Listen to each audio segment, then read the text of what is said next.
Hai, Assalamualaikum. Hari ni saya ada handrail. Handrail ni sangat berkualiti sebab ni memudahkan kerja korang. Sebab dia sangat-sangat ringan lah handrail ni. Dan juga kalau korang beli, korang akan dapat full set macam ni. Nampak?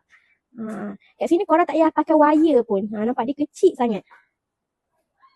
Jadi sesuai kalau untuk korang nak buat kerja kat tempat tinggi tu, korang bawa handrail ni sebab dia sangat-sangat ringan. Dan juga bateri dia sangat tahan lah. Nampak? Bateri dia korang akan dapat 2 bateri. Korang boleh cas lah bergila-gila.